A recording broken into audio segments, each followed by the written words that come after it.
আমার স্বামী বিদেশে যাওয়ার পর থেকে আমার ছোট দেবর বাড়ির সব কাজের দায়িত্ব নিয়েছে। বাড়ির ছোটখাটো কাজ, যেমন মেশিন ঠিক করা, বিদ্যুতের কাজ, সবই ওর উপর। একদিন আমার সেলাই মেশিনে কাপড় আটকে গেল। নিজেই চেষ্টা করলাম ঠিক করতে, কিন্তু কিছুতেই ঠিক হচ্ছিল না। বেশ খানিকটা বিরক্ত হয়ে আমি আমার দেবরকে ডেকে নিলাম। সে এসে মেশিনটা দেখল, বলল, ভাবি, আপনার মেশিনে তো মরচে পড়েছে, পুরোটা খুলে আবার ঠিক করতে হবে। আমি প্রযুক্তির ব্যাপারে বিশেষ কিছু জানি না, তাই বললাম, যা করার তাড়াতাড়ি করো। আমার অনেক কাজ আছে, শুধু এটুকুই বললাম, যা করতে হবে করে নাও। সে কিছু সময়ের জন্য বাইরে চলে গেল, হয়তো কোনো সরঞ্জাম বা অন্য কিছু আনতে। কিছুক্ষণ পরে সে ফিরে এলো এবং বলল, চলুন ভাবি। তার মুখে সামান্য হাসি ছিল, কিন্তু তার চোখে একটা অদ্ভুত ঝিলিক দেখলাম, যা আমার ঠিক বোঝা গেল না। এই কথা শুনে আমি একটু বিভ্রান্ত হয়ে গেলাম, কারণ সে আমাকে তার ঘরে নিয়ে যেতে চাইল। আমি যখন তার ঘরে গেলাম তখন দেবর। আমার নাম পূজা, আমার বয়স 28 বছর। আমি দেখতে অনেক সুন্দর ছিলাম, গায়ের রং ছিল ফর্সা। আমার স্বামী বিদেশে যাওয়ার পর আমার দেবর সব সময় আমার সাথেই থাকত। দিন দিন তার ব্যবহার অনেকটা পরিবর্তন হতে থাকে। একদিন সে আমাকে এমন কিছু বলল, যা শুনে আমি তো অবাক হয়ে গেলাম। বন্ধুরা, আজকের গল্পটা অনেক বেশি স্পেশাল। আশা করছি তোমাদের ভালো লাগবে। গল্পগুলো ভালো লাগলে ভিডিওটি লাইক, শেয়ার এবং চ্যানেলটি সাবস্ক্রাইব করো প্লিজ। বিয়ের পর থেকেই সংসারে টানাপোড়েন ও প্রতিদিনের খরচের বোঝা ধীরে ধীরে আমার উপর পড়তে শুরু করল। বাড়ির অবস্থাও এমন ছিল না যে কোনো সাহায্য ছাড়া চলতে পারব। বাধ্য হয়ে একদিন নিজেকে বললাম, কিছু একটা করতে হবে। যদিও আমি পড়াশোনায় তেমন কিছু জানি না, কোথাও চাকরি পাওয়া সম্ভব ছিল না, তাই ভাবলাম মহল্লার মহিলাদের কাপড় সেলাই করা শুরু করব। পুরনো সেলাই মেশিনটা, যা বিয়েতে পাওয়া দান উপহার হিসেবে এক কোণায় পড়েছিল, তা পরিষ্কার করতে লাগলাম। এরপর পাড়ায় জানিয়ে দিলাম, যাদের কাপড় সেলাই করতে হবে তারা আমার সাথে যোগাযোগ করতে পারে।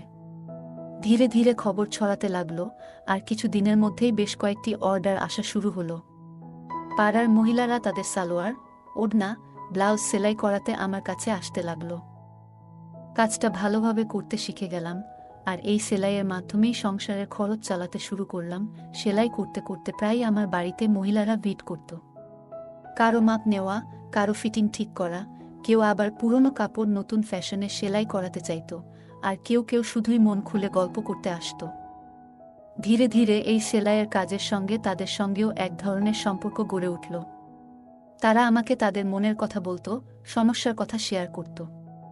এতে আমিও এক ধরনের সান্ত্বনা পেতাম, একটা উদ্দেশ্য খুঁজে পেলাম দিনভর ব্যস্ত থাকার, নিজের কষ্ট ভুলে থাকার।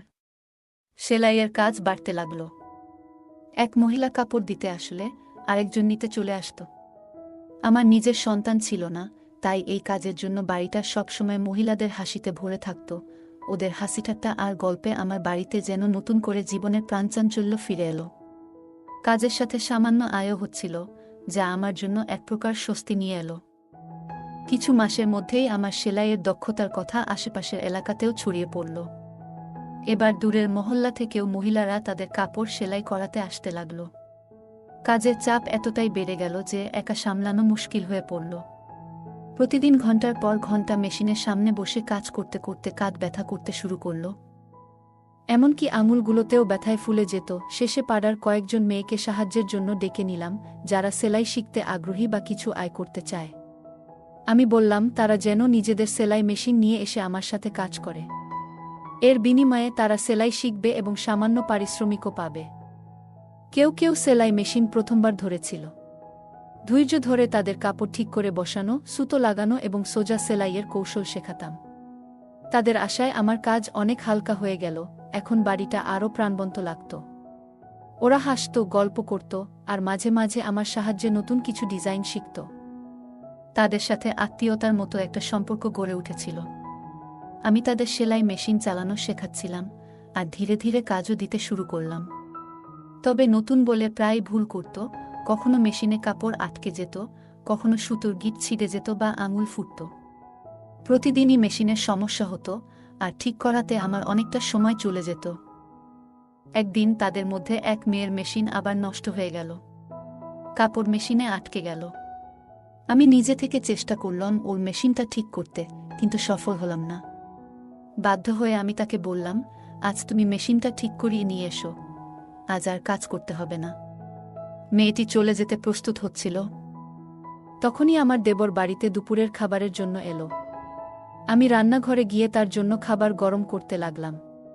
জানালা দিয়ে তাকিয়ে দেখি আমার দেবর সেই মেয়েটির সঙ্গে কিছু কথা বলছে। আমার দেবর মেয়েটিকে জিজ্ঞাসা করল, তুমি এত তাড়াতাড়ি ছুটি নিয়ে বাড়ি যাচ্ছ কেন? মেয়েটি বলল, আমার সেলাই মেশিনে কাপড় আটকে গিয়েছে, তাই মেশিন নষ্ট হয়ে গেছে। ভাবি নিজেই ছুটি দিয়েছেন, কাল বাইরে থেকে ঠিক করিয়ে তারপরই কাজে আসব। মেয়েটির কথা শুনে আমার দেবর বলল, আরে বাইরে গিয়ে ঠিক করানোর কি দরকার, যখন বাড়িতেই লোক আছে। দেবরের কথা শুনে মেয়েটি থেমে গেল। সে বলল, তুমি যদি মেশিনটা ঠিক করে দাও তাহলে খুবই উপকার হবে, না হলে আমাকে বাবাকে বলেই বড় বাজারে পাঠাতে হবে, আর বাবাকে সাইকেলে মেশিন নিয়ে যেতে অনেক কষ্ট হবে। মেয়েটির কথা শুনে আমার দেবর মেশিনটা পরীক্ষা করতে লাগল। বলল, তোমার মেশিনে তো মরচে ধরে গেছে, এটা পুরোপুরি আটকে গেছে, ভালোভাবে খুলে ঠিক করতে হবে। মেয়েটি অবাক হয়ে বলল, তাহলে তুমি ঠিক করতে পারবে না? দেবর হেসে বলল, না না, আমি এই কাজ ভালোই জানি। মেয়েটি খুশি হয়ে পাশে বসে পড়ল এবং বলল, আমার একটা সেলাইয়ের কাজ করতে হবে, তাড়াতাড়ি করে দাও প্লিজ। দেবর তখন বলল, মেশিনটা আমার ঘরে নিয়ে এসো, আমি ওখানেই ঠিক করব। মেয়েটি একটু দ্বিধায় পড়ে গেল। তখন দেবর বলল, আমার সব সরঞ্জাম ঘরেই আছে, তাই মেশিন ঠিকঠাক করার জন্য ওখানে নিয়ে যেতে হবে। দেবর বলল, আমি ঘরেই ঠিক করে দিচ্ছি। মেয়েটি মেশিন নিয়ে তার ঘরে গেল। আমি খাবার গরম করে বাইরে রাখলাম, কিন্তু অনেকক্ষণ কেটে গেলেও দেবর এবং সেই মেয়েটি ঘর থেকে বের হচ্ছিল না। দুজনেই তরুণ, তাই চিন্তায় পড়ে গেলাম। কিছুক্ষণ অপেক্ষা করলাম, কারণ দেবর এর উপর সন্দেহ করতে চায়নি। তবু দীর্ঘ সময় পর ধৈর্য হারিয়ে অবশেষে দেবর এর ঘরের দিকে যাওয়ার সিদ্ধান্ত নিলাম।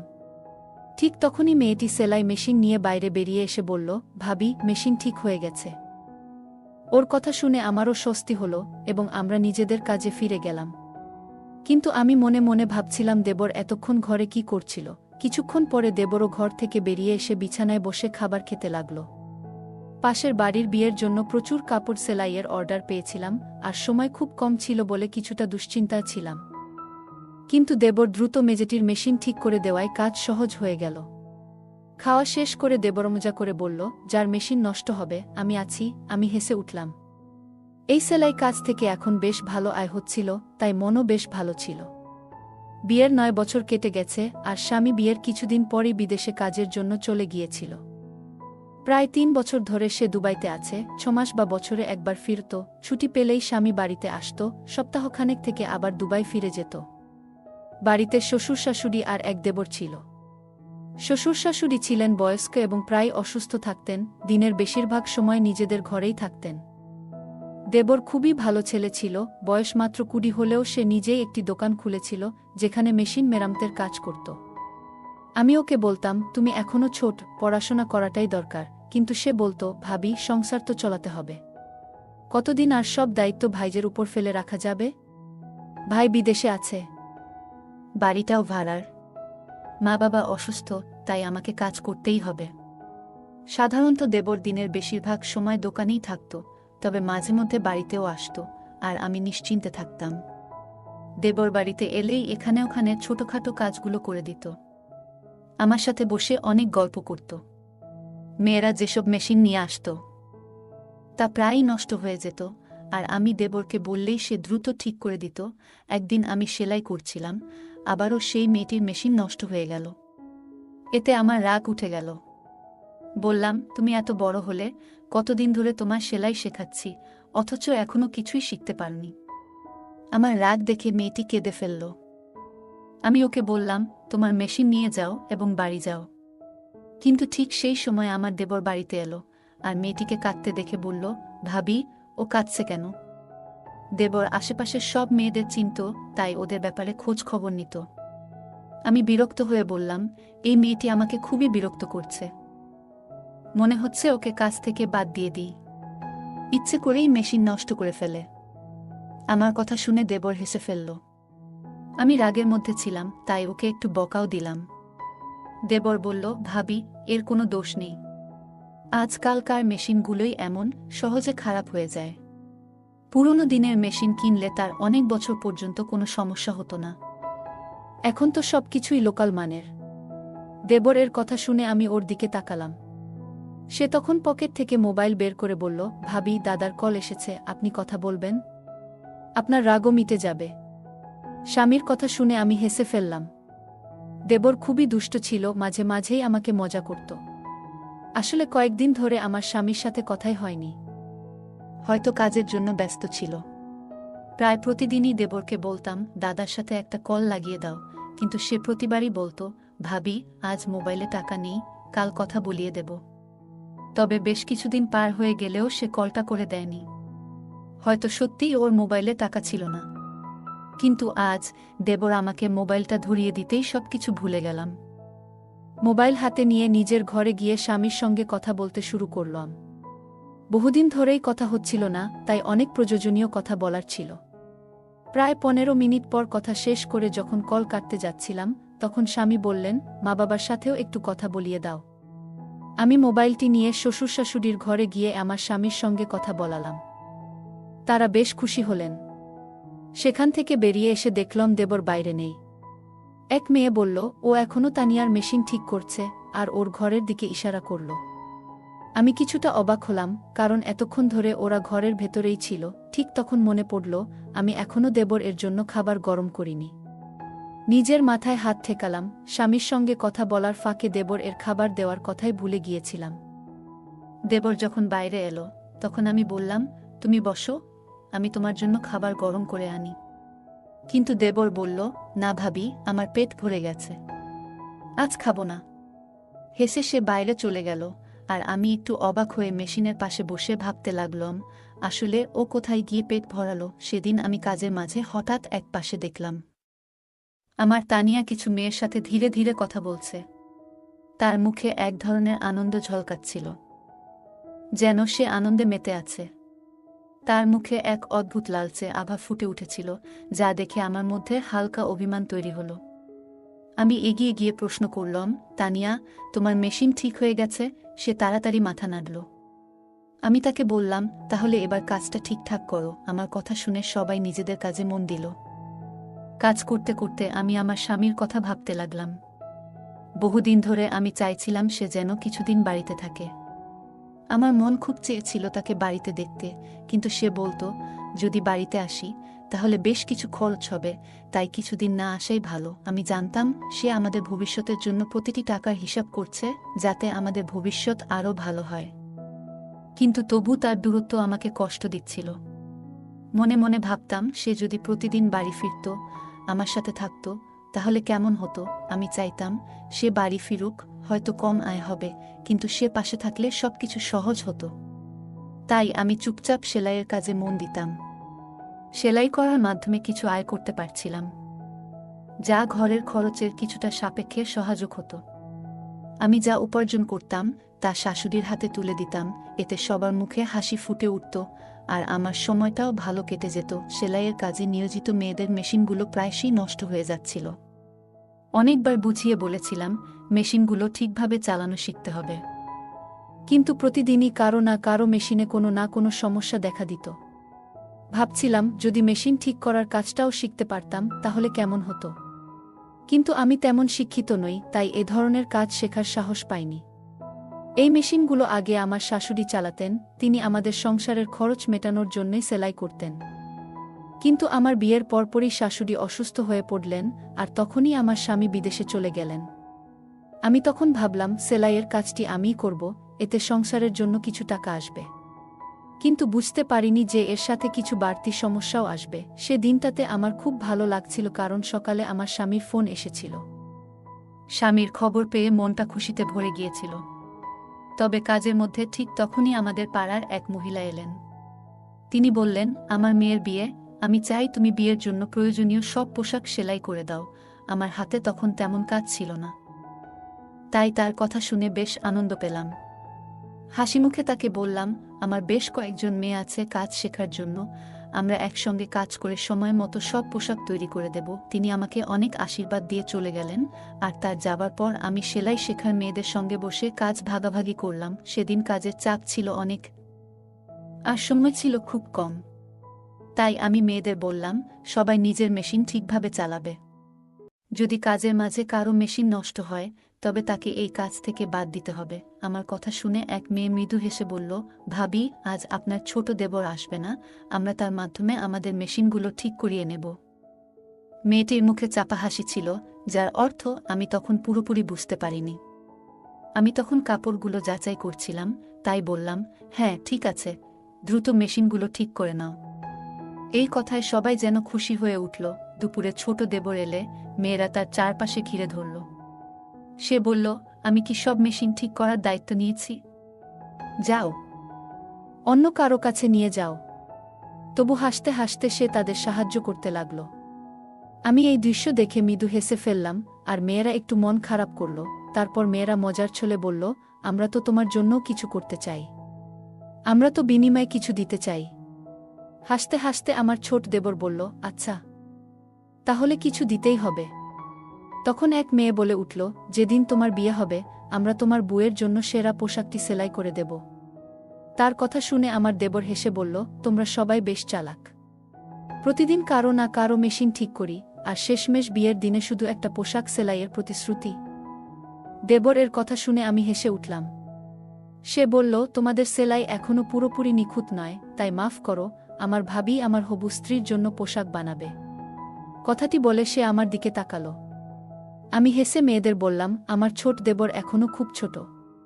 তখন এক মেয়ে অবাক হয়ে বলল, ভাবি, কিন্তু ও তো দেখতে বেশ লম্বা। আমার দেবর মজার ছলে আমার দিকে তাকিয়েছিল, যেন আমার জবাব শোনার জন্যই অপেক্ষা করছিল। আমি জানতাম সে আসলে বয়সে বেশ তরুণ, পরিবারের দায়িত্ব নেয়ার জন্য সে প্রস্তুত নয়। আর্থিক পরিস্থিতিও তেমন ভালো নয়। আমার স্বামীও বিয়ের পর আমাদের ভবিষ্যৎ গড়ার জন্য দূরে চলে গিয়েছিল। আমিও চেয়েছিলাম না যে ভবিষ্যতে আমার দেবরের স্ত্রীও একই দূরত্বের কষ্টে থাকুক। তাই আমি বললাম, লম্বা হয়েছে বলে বিয়ে করতে হবে এমন কোনো কথা নেই। বিয়ের জন্য আরও অনেক প্রস্তুতির প্রয়োজন। ওর বিয়ে হতে এখনো কয়েক বছর বাকি। আমার কথা শুনে দেবর হেসে উঠল। এরপর আমি মেয়েদের দিকে ফিরে বললাম, চলো, এবার সবাই কাজে মন দাও। আমি দেবরের জন্য খাবার গরম করে নিয়ে আসি। এ কথা বলে আমি রান্নাঘরে গিয়ে তার জন্য খাবার গরম করতে লাগলাম। মেয়েরা নিজেদের কাজ নিয়ে আবার ব্যস্ত হয়ে গেল। আমি আমার দেওরের ঘরে যাচ্ছিলাম, কারণ জানি না কিভাবে, কিন্তু ও মেশিনগুলোতে এক ধরনের জাদু করত, আর সবকিছু ঠিকঠাক হয়ে যেত। সেদিনও সে মেয়েদের সেলাইয়ের মেশিনগুলো সারিয়ে দিয়ে নিজের কাজে চলে গেল। পরের দিন প্রচুর কাজ ছিল, তাই কাউকে কাজ থেকে সরতে দিলাম না। দেবরও সেদিন বাড়িতে আসেনি, আর কাজের চাপ এত বেশি ছিল যে আমিও ব্যস্ত ছিলাম। মনে মনে ভেবেছিলাম, কাজের ফাঁকে নিজের বাবা মার বাড়িতে কিছুদিন যাব। কতদিন যাব ভাবছি, কিন্তু হঠাৎ একটা বিপদ এলো। আমার মেশিনটি খারাপ হয়ে গেল, আর কাপড়ের বিশাল স্তূপ পড়ে রইল। আমি চাইছিলাম না যে এত দামি কাপড় মেয়েদের দিয়ে সেলাই করাই, কারণ তাদের কাজের মধ্যে এখনও সূক্ষ্মতা আসেনি। সকালে মেশিনটি একদম কাজ করছিল না। মেয়েরা আমার চিন্তিত মুখ দেখে বলল, ভাবি, আপনি চিন্তা করবেন না, আপনার দেবর আছে, সে তো আপনার মেশিন ঠিক করেই দেবে। এই কথা শুনে মেয়েরা নিজেদের মধ্যে ফিসফিস করে কথা বলতে লাগল, যা আমি ঠিক বুঝে উঠতে পারলাম না। কয়েকদিন ধরে লক্ষ্য করছিলাম, দেবর সারা দিন বাইরে থাকত, কিন্তু দুপুরে খাবার খেতে এলেই মেয়েরা যেন কোনো বাহানায় তার আশেপাশে ঘুরঘুর করত। সবার কাজ ছেড়ে যেন তার উপস্থিতিতে একটু আনন্দ খুঁজে পেত। এমন সময় আমি নিজেই উঠে দাঁড়ালাম কাজ দ্রুত শেষ করার জন্য। সেদিন কাজের চাপ এত বেশি ছিল যে মেয়েদের আচরণে খুব একটা খেয়াল করতে পারিনি। কিন্তু যখন থেকে আমার দেবর মেয়েদের মেশিনগুলো ঠিক করে দিতে শুরু করল, তখন থেকে তারা প্রায় প্রতিদিন কাজ শেষে কিছু না কিছু খাবার নিয়ে আসতে লাগল। শুরুতে ভাবতাম ওরা হয়তো আমার জন্যই এসব নিয়ে আসে, কিন্তু পরে বুঝতে পারলাম এসব খাবার আসলে আমার দেবর এর জন্যই আনা হচ্ছিল। বিশ্বাসটা বুঝতে পেরে আমি ওদের একটু বকাও দিলাম। বললাম, আমার মেশিন খারাপ হয়েছে, অথচ তোমরা সবাই বসে আছো কেন? আমার কথা শুনে তারা চুপচাপ নিজেদের কাজে ফিরে গেল, আর আমি অপেক্ষা করতে লাগলাম দেবর কখন বাড়ি ফিরে আসবে। দুপুরেই তার বাড়ি ফেরার কথা, কিন্তু তখন পর্যন্ত ধৈর্য ধরে অপেক্ষা করতে লাগলাম। আমার কাছে কোনো মোবাইল ছিল না, আর আমি মোবাইল চালাতেও জানতাম না। তাই ফাঁকা সময়টা কাটানোর জন্য রান্নাঘরে গিয়ে কিছু সবজি কেটে বসেছিলাম। তখনই শুনতে পেলাম তানিয়া মৃদু স্বরে আরেক মেয়েকে বলছে, ভাবির বদলে যদি আমার মেশিনটাই আজ নষ্ট হতো। কথাটা শুনে আরেক মেয়ে চুপিসারে হাসি চেপে ফেলল, আর আমি তানিয়ার দিকে অবাক হয়ে তাকিয়ে রইলাম। ওর চোখে এক ধরনের আকাঙ্ক্ষা ছিল। হঠাৎ মনে পড়ল তানিয়ার মেশিনই প্রথম নষ্ট হয়েছিল, আর সেই কারণেই আমার দেবর তার মেশিন ঠিক করার জন্য নিজের ঘরে নিয়ে গিয়েছিল। এই পুরো ব্যাপারটা আমাকে একটু চিন্তায় ফেলে দিয়েছিল। দুপুরের দিকে আমার দেবর বাড়ি এলো। আমি তার জন্য অপেক্ষা করছিলাম। সে বাড়িতে পা রাখতেই আমি বললাম, আজ আমার সেলাই মেশিনটা নষ্ট হয়ে গেছে, তাড়াতাড়ি এটা ঠিক করে দাও। আমি মেশিনের দিকে ইশারা করলাম, আর সে একবার আমার দিকে তাকিয়ে মেশিনের কাছে গেল। আমি বললাম, আগে ঠিকঠাক কাজ করছিল, কিন্তু আজ সকালে দেখি কাপড় আটকে যাচ্ছে। দেবর মেশিনটা চালিয়ে দেখে বলল, ভাবি, আপনার মেশিনে তো মরচে ধরেছে, পুরোটা খুলে আবার ঠিক করতে হবে। আমি প্রযুক্তির ব্যাপারে বিশেষ কিছু জানি না, তাই বললাম, যা করার তাড়াতাড়ি করো। আমার হাতে অনেক কাজ জমে আছে, দেরি হলে আর সেই পাড়ার মহিলা কাজ নিয়ে আসবেন না। আমার কথা শুনে দেবর আশ্বস্ত করে বলল, ভাবি, আপনি চিন্তা করবেন না, আমি আছি তো, আমি ঠিক করে দিচ্ছি। এটা বলেই দেবর মেশিনের বিভিন্ন অংশ খুলতে শুরু করল। কিছুক্ষণ পর সে বলল, ভাবি, এভাবে ঠিক হবে না, মেশিনটা আমার ঘরে নিয়ে যেতে হবে। তার কথা শুনে আমি একটু অবাক হলাম। জিজ্ঞেস করলাম, ভেতরে এমন কি আছে যা এখানে নেই? আমার প্রশ্নে সে কিছুটা অপ্রস্তুত হয়ে বলল, ভাবি, আমার সমস্ত টুলস ভেতরেই রাখা, তাই মেশিন সেখানে নিয়ে যাওয়া ছাড়া আর কোনো উপায় নেই। তখন আমি বললাম, আমি তোমার সমস্ত টুলস বাইরে নিয়ে আসি। কিন্তু সে বলল, ভাবি, সেগুলো খুব ভারী, আপনি একা তুলতে পারবেন না। মেশিন ঠিক করাতে চাইলে ঘরেই নিয়ে যেতে হবে। তার কথা শুনে আমি কিছুটা অস্বস্তি অনুভব করলাম, কারণ আজই আমার মেশিনটি ঠিক করানো দরকার ছিল। তারপর কোনো উপায় না দেখে মেশিনটি তার ঘরে নিয়ে যাওয়ার জন্য রাজি হলাম। অবশেষে দেবর এর কথা মতো আমি মেশিন নিয়ে তার ঘরে গেলাম, কিন্তু সেখানে সে এমন একটি কথা বলল, যা শুনে আমি অবাক হয়ে বাইরে বেরিয়ে এলাম। তার কথাগুলো কিছুতেই মেনে নিতে পারছিলাম না, কারণ আমি তার ভাবি। দেবর তখন দোকানে চলে গেল, আর আমি সোজা শ্বশুর শাশুড়ির ঘরে গেলাম এবং তাদের পুরো ঘটনাটি বললাম। শাশুড়ি বললেন, ছোট ছেলে না বুঝে হয়তো এভাবে বলেছে, আমরা তাকে বুঝিয়ে দেব। কিন্তু আমি বললাম, আপনারা যাকে ছোট বলছেন সে এখন প্রাপ্তবয়স্ক, এরকম কিছু ঘটার আগেই ওর জন্য কোনো ভালো মেয়ে দেখে বিয়ে ঠিক করে ফেলা উচিত। শাশুড়ি চিন্তিত হয়ে বললেন, কিন্তু মেয়ে কোথায় পাব? আমি হাসি চাপিয়ে বললাম, এই নিয়ে ভাববেন না, আপনার ছোট ছেলে ইতিমধ্যেই নিজের পছন্দের মেয়েটিকে ঠিক করে ফেলেছে। আমি শাশুড়িকে তানিয়ার কথা জানালাম। শাশুড়ি ও শ্বশুর অবাক হয়ে তাকালেন। পরের দিন তারা দেবরের সঙ্গে কথা বললেন, এবং যখন তানিয়ার প্রসঙ্গ তুললেন, দেবর যেন সেই কথার জন্যই অপেক্ষায় ছিল। সে হাসি মুখে আমার দিকে তাকিয়ে জানিয়ে দিল যে সে রাজি। কিছুদিন পর আমি নিজেই তানিয়ার বাড়িতে গিয়ে তাদের সঙ্গে এ বিষয়ে কথা বললাম। তাদেরও আপত্তি ছিল না। কয়েক মাসের মধ্যেই আমার দেওরের বিয়ে সম্পন্ন হয়ে গেল। এই ঘটনায় বুঝেছিলাম, ছেলেরা যখন নিজেরা সিদ্ধান্ত নেয়া, তখন তাদের পথ দেখানোই ভালো। ছেলে বা মেয়ে যখন প্রাপ্তবয়স্ক হয়ে যায়, তখন তাদের বিয়েতে দেরি না করাই ভালো, না হলে নানা সমস্যা দেখা দিতে পারে। তানিয়া যখন আমাদের বাড়িতে বউ হয়ে এলো, তখন সে আমার সঙ্গে মিলে সেলাইয়ের কাজে হাত লাগাল। আমাদের বাড়ির আয়ও এতে দ্বিগুণ হল। গল্পের মূল চরিত্র পূজার জীবন নানা চ্যালেঞ্জে পূর্ণ। বিয়ের পর সংসারের আর্থিক অবস্থা খারাপ দেখে সে নিজে কিছু করার সিদ্ধান্ত নেয়া। এই গল্প আমাদের শেখায় যে আমাদের পরিস্থিতি উন্নতির জন্য সর্বদা পরিশ্রম করতে পিছিয়ে পড়া উচিত নয়।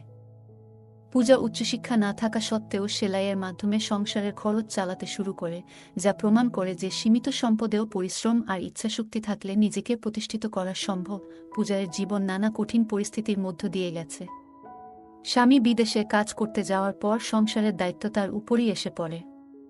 তবু সে হার মানেনি এবং জীবনে একটি ইতিবাচক মনোভাব বজায় রেখেছিল। ধৈর্য এবং পরিস্থিতির সঙ্গে মানিয়ে চলার দক্ষতা খুবই গুরুত্বপূর্ণ, যা পূজা আমাদের শেখায়।